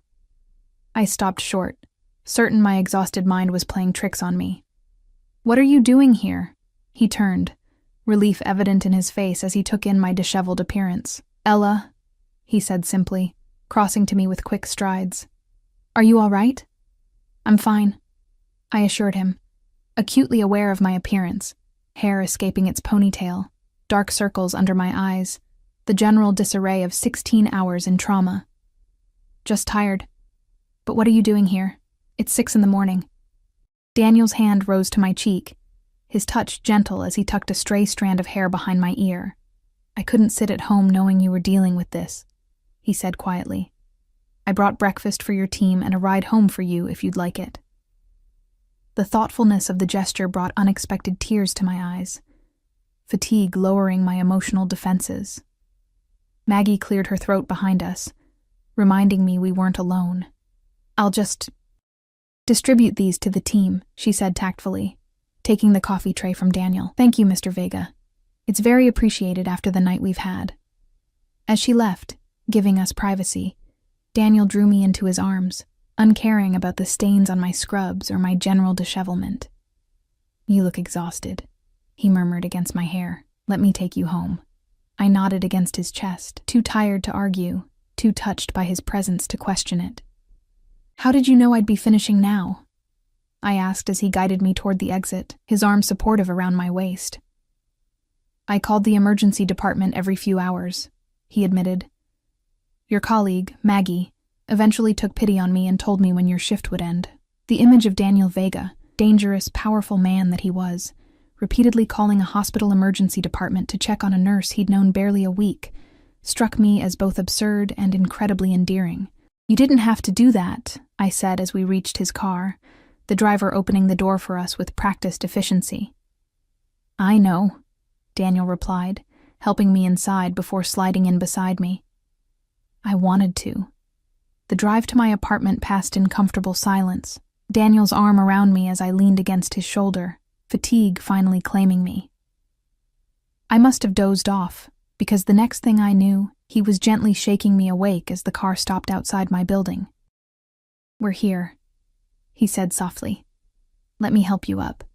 Too exhausted to protest, I let him guide me to my apartment, fumbling for my keys only to have him gently take them from my trembling hands. Once inside, he led me straight to my bedroom, helping me sit on the edge of the bed. "You need rest," he said, kneeling to remove my shoes. "Is there anything you need first? Food? A shower?" I shook my head.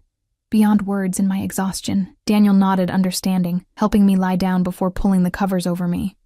"Sleep," he murmured, pressing a kiss to my forehead.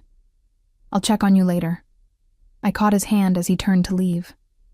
"Stay," I whispered, the word an echo of his own request days earlier. "Just to sleep. I don't want to be alone right now." Something softened in his expression as he nodded, removing his jacket and shoes before stretching out beside me on the narrow bed that seemed laughably inadequate after the expanse of his own. He gathered me against his chest, one arm wrapping protectively around me as if to shield me from the horrors I'd witnessed during my shift. "I've got you," he murmured. His voice, the last thing I heard before sleep, claimed me completely. When I woke hours later, the afternoon sun filtering through my blinds, I found the bed empty beside me but could hear movement in my small kitchen. Following the sounds, I discovered Daniel at my stove, cooking what smelled like tomato sauce, my tiny kitchen transformed by bags of groceries on the counter and a vase of fresh flowers on my rickety table.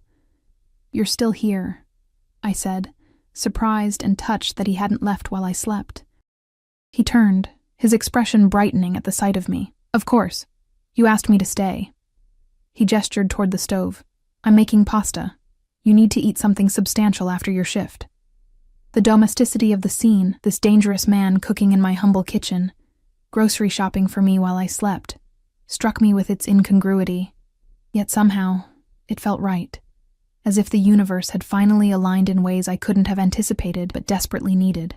"Thank you," I said simply, the words inadequate for the emotion swelling in my chest. Daniel set down his cooking spoon, crossing to where I stood to take my face gently between his hands. "You don't need to thank me for basic consideration, Ella," he said, his eyes searching mine. "This is what people do when they care about each other." "Is that what we're doing?" I asked softly. "Caring about each other?" His expression turned serious, almost solemn. "I think you know it's more than that, at least for me." The admission hung between us, weighty with implication despite its brevity. We'd known each other barely a week, yet the connection between us had developed with an intensity that defied conventional timelines. I should have been frightened by it, should have backed away from the precipice before us. Instead, I found myself stepping closer to the edge. "For me, too," I whispered, admitting what I'd been trying to deny even to myself. "It's more for me, too."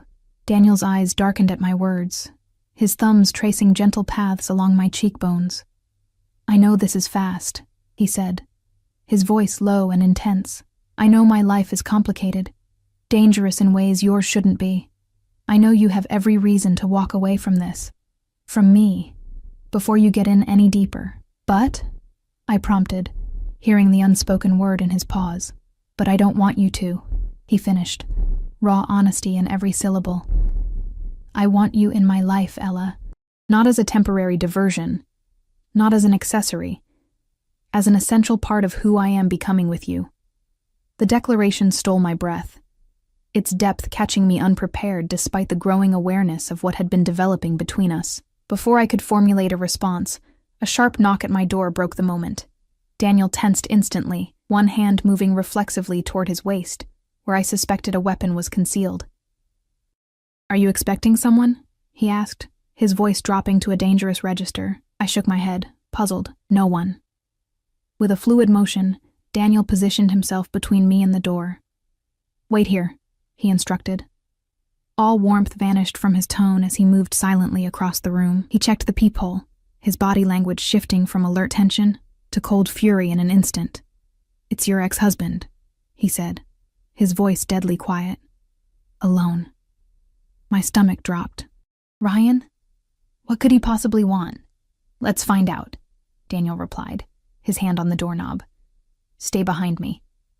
Before I could protest, he opened the door to reveal Ryan standing in the hallway, hand raised to knock again. My ex-husband's expression shifted from determination to shock to fear in rapid succession as he registered Daniel's presence in my apartment. "Vivega," he stammered, taking an instinctive step backward. I was just..." "You were just what?" Daniel asked, his voice deceptively soft. "Dropping by uninvited to harass Ella after stealing $40,000 from her? Is that what you were just doing?" Ryan's face paled to an unhealthy gray. "I can explain," he said, his eyes darting between Daniel's imposing figure and me, partially visible behind him. "Ella, please, just give me 5 minutes. It's important. Despite everything, the theft, the lies, the casual cruelty of our divorce, some part of me still responded to the desperation in his voice. 5 minutes, I agreed, stepping around Daniel despite his subtle gesture of protest. That's all. Daniel's expression darkened, but he stepped aside, allowing Ryan to enter while maintaining a position between us. 5 minutes, he echoed, the warning in his tone unmistakable. Ryan entered cautiously, his normally confident posture diminished by Daniel's presence. He carried a briefcase, clutching it like a shield before him. "What do you want, Ryan?" I asked, crossing my arms protectively across my chest. He swallowed visibly, glancing at Daniel before focusing on me. "I brought this," he said, setting the briefcase on my small coffee table and opening it to reveal neatly stacked bundles of cash, $40,000, all of it, what I took from the house sale. Shock rendered me momentarily speechless. Ryan, who had fought tooth and nail to keep that money, who had leveraged his connections to ensure I couldn't access it, was suddenly returning it without legal proceedings. "Why now?" I asked, suspicion coloring my tone. Ryan's eyes flicked nervously to Daniel, who stood watching the exchange with predatory stillness. "I realized I made a mistake," he said, the words clearly rehearsed. "It wasn't right, what I did." "You earned that money too. Bullshit," I said flatly, surprising both men with my vehemence. "You've never done anything that didn't benefit you directly. What's the real reason?" A flush of anger briefly overcame Ryan's fear. "Does it matter? The money's yours. Take it and let's be done with each other." Daniel moved then, a subtle shift of weight that immediately recaptured Ryan's attention and drained the color from his face once more. "Answer her question," he said quietly. "Why now?" Ryan's facade cracked, desperation leaking through. "Fine. I need this to be settled, officially settled. My company's being acquired, and the corporate lawyers are doing due diligence. They found the irregularity with the house sale funds." He ran a hand through his hair, a nervous gesture I remembered from our marriage. "If there's any legal action pending, the acquisition could fall through. I need you to sign a release stating the debt is paid in full, and you have no further claims." Understanding dawned with crystal clarity. Ryan wasn't returning the money out of guilt or a sudden attack of conscience. He was protecting himself, his career advancement, his financial future, just as he always had. "You haven't changed at all," I said, a strange calm settling over me as the last vestiges of attachment to this man finally dissolved. Still looking out for number one. "Will you sign it or not?" Ryan demanded, impatience overriding caution. "The money's right there. More than you'd get after legal fees if you tried to sue me." I felt Daniel tense beside me, his control visibly straining at Ryan's tone. Before he could intervene, I held up a hand, stepping forward to face my ex-husband directly. "I'll sign your release," I said coolly. "Not because you deserve it, but because I want you out of my life completely." "Where's the paperwork?" Relief washed over Ryan's features as he pulled a document from his jacket pocket, unfolding it on the coffee table beside the money. "Just sign at the bottom. It's already notarized." I skimmed the document, a standard legal release, absolving Ryan of any further financial obligations related to our marriage and divorce. As I reached for a pen, Daniel's hand closed gently around my wrist. "Let me read it first," he said, his tone making it clear this wasn't a request. Ryan started to protest but fell silent at Daniel's look. I nodded, allowing Daniel to take the document, watching as he read it with the careful attention of someone accustomed to contractual language and its potential pitfalls. "It's straightforward," he finally confirmed, returning it to the table. "But I suggest one amendment." He took the pen, adding a line at the bottom before signing as a witness. "There. Now it states that this release is contingent upon the funds clearing the bank, not just being delivered today." Ryan's jaw tightened, but he nodded stiffly. "Fine. Whatever."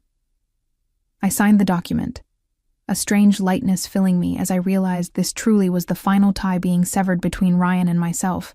No more legal entanglements, no more financial connections, No more reason for him to ever contact me again. "We're done here," I said, stepping back from the table. "You can go now."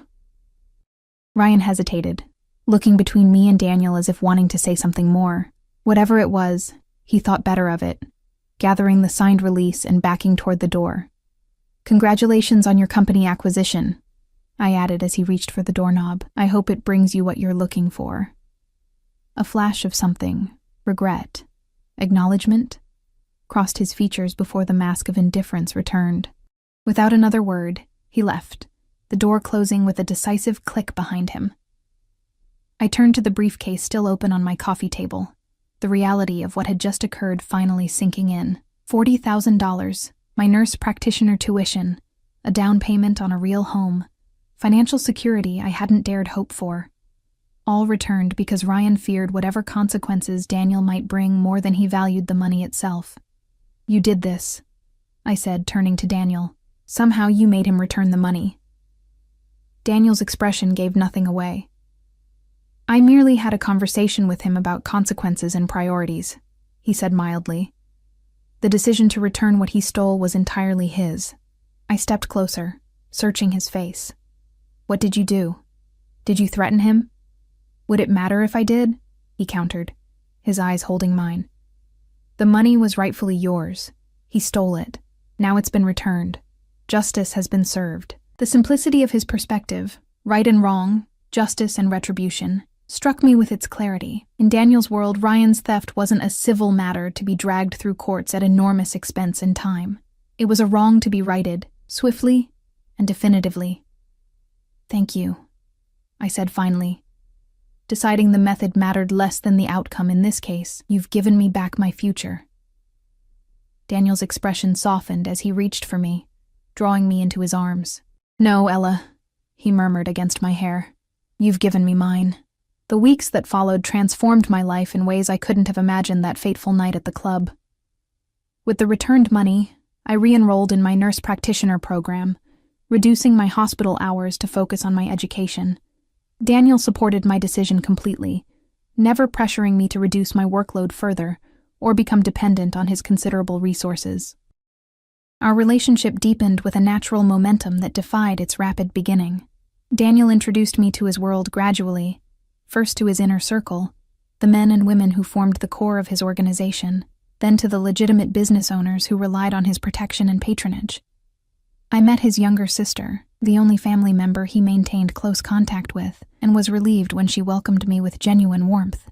In turn, I introduced him to the few friends who had stood by me through my divorce: Maggie from the hospital, my sister Clara, my former nursing instructor who had become a mentor and confidant. Their initial wariness of Daniel's reputation quickly gave way to acceptance as they witnessed the care with which he treated me, the respect he showed for my independence, the subtle ways he ensured my happiness without smothering my growth. 6 months after our first meeting, Daniel asked me to move in with him. I hesitated, not from doubt about our relationship, but from concern about losing myself in his world, his wealth, his power. "I need to maintain my own identity," I explained as we discussed it on his terrace, the same spot where we'd first crossed a line from attraction to intimacy. "I don't want to wake up one day and realize I'm just an appendage to your life." Rather than being offended, Daniel listened with typical intensity before making an unexpected proposal. "What if we found a new place together?" he suggested.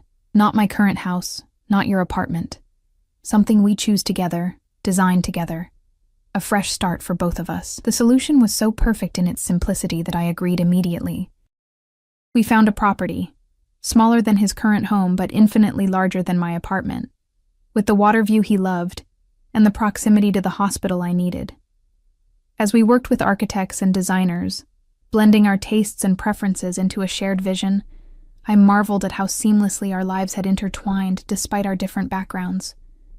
A year to the day after I'd asked a dangerous stranger to dance because my ex was watching, Daniel took me back to the club where we'd met. The place had been closed for the evening, bought out, I suspected, though Daniel never confirmed this, and transformed with soft lighting and flowers that matched the emerald dress I still kept as a reminder of our beginning. In the center of the dance floor, Daniel dropped to one knee, offering not just a ring, but a promise. Of protection without possession. Of partnership without dominance. Of a future where neither of us would have to face life's challenges alone. "You asked me to dance to make another man jealous," he said, his voice thick with emotion I rarely saw him display in public. "I danced with you and found the missing piece of myself. Marry me, Ella. Be my partner in all things." The ring he offered gleamed in the dim light, an emerald surrounded by diamonds, echoing the earrings he'd given me that first night, symbolizing the beginning of a journey I'd never anticipated, but now couldn't imagine living without. "Yes," I said simply, holding out my trembling hand. "Yes to everything." As he slid the ring onto my finger, then rose to pull me into a kiss that sealed our promise, I realized that sometimes the most dangerous decisions, dancing with a stranger, falling for a man whose world was so different from mine, surrendering to a connection that defied conventional timelines, led to the greatest rewards. The future wouldn't be without challenges. Daniel's business, though increasingly legitimate as he transitioned certain operations toward conventional enterprises, would always carry risks. My career would demand time and energy that might otherwise go to our relationship. We would navigate these complexities together. Neither of us perfect, but both committed to protecting what we'd found in each other. That night, as we danced alone in the place where our story began, I rested my head against the chest of the man who had seen me, truly seen me, when I'd been invisible even to myself. "Could you dance with me?" I whispered, echoing my first words to him. "My ex is watching from the bar." Daniel laughed, the sound vibrating through his chest against my cheek. "He'd be a fool to show his face anywhere near you again," he replied, his arms tightening possessively around me. "But I'll dance with you forever, regardless of who's watching." As the music surrounded us, moving together in perfect synchrony, I closed my eyes and surrendered to the certainty that some dangers were worth embracing, especially when they came disguised as a dance with a stranger who would become the love of my life.